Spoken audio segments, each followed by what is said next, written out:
Today I will show you my full physique transformation of how I went from this to this in just the last 24 months and how you can do too.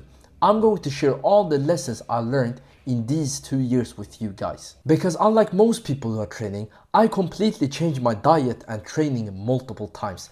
I went through all kinds of different diets, training splits you could imagine. After this video, you will have 2 more years of experience and you won't need to do all the mistakes I made.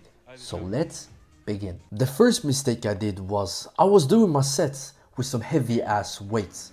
Before explaining why it's a mistake, let's look at this study so you get a better understanding. They did an experiment for hypertrophy, for building muscles. One group took heavy weights, 7 sets, 3 reps.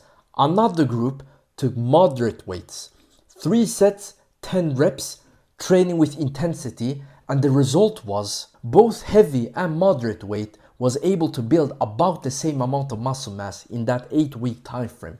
But there's 2 problems with going heavyweight according to this study. The 2 problems according to the study is, first, you will have very long sessions. Because you have to rest after every set, well, you will be in the gym for hours and that is not practical. The second problem, because you're doing 7 sets of heavy weights, you're putting too much stress on the joints. The chances of you injuring yourself will increase. So we can come to the conclusion, if you're gonna do heavier weights with lower reps, you have to increase the sets, and that was my mistake. I did not increase my sets. I did 3 sets of heavy weights, which is not optimal. Plus, I sacrificed the quality of the reps just so I can make the weights. For example, when I did shoulder press, I didn't go through the full range of motion. I didn't go down to the stretch. Why? Because I knew that at the stretch, you're the weakest, you're the most vulnerable, and your muscle will work the hardest down here. So what did I do instead?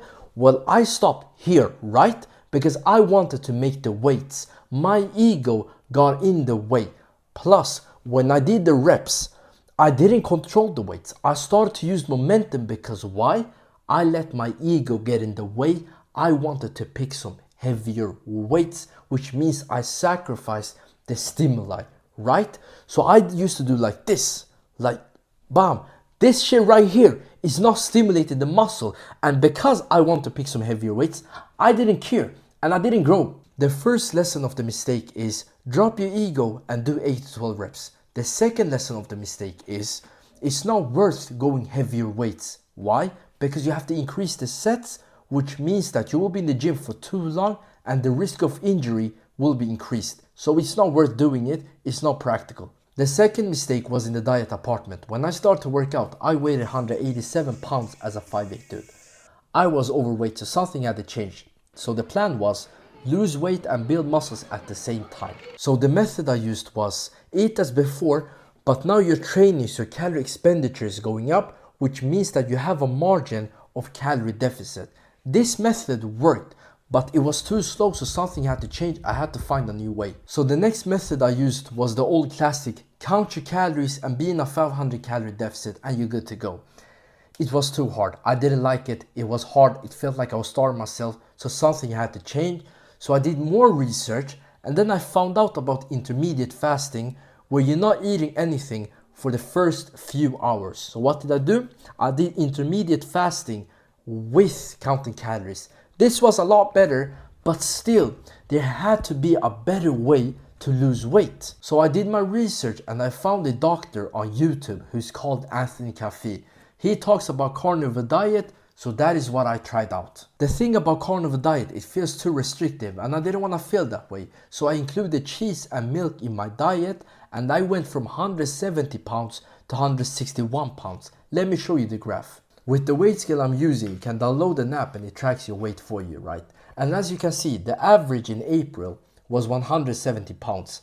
And April is when I started the carnivore diet, or the modified carnivore diet. And as you can see, on June, my average was 163 pounds. But if we look closer, on June 20th, I reached 161 pounds with the modified carnivore diet and I got down to 10% body fat. I was shredded. So what makes my diet so good? Well, because I eat a lot of ground beef, chicken thigh, chicken leg, eggs, lamb, milk, cheese, butter, because I get a lot of this, well, I get high fat and high protein. Something that people don't talk about is that fat and protein lowers your appetite. And if your appetite is low, well, you won't eat. And according to these two studies, this was the case. Ketogenic diet, where you have high protein and high fat, worked. They lost weight. So the lesson of the mistake is eat a lot of protein and fat, because when you do that, your appetite will be lower and it will be very easy for you to lose weight. Listen to me. You cannot focus on the calories, because when you do that, you will feel like you're starving yourself. You will feel very hungry and it will build too much friction in your brain. You don't want that. It's too hard. I tried it. I didn't like it. By the way, if you want to know how to gain 15 to 25 pounds of attractive muscle mass in the next 6 months, click on the first link in the description. I got you. So leave a like, comment what you think, comment if you have found anything valuable or if I've forgotten anything.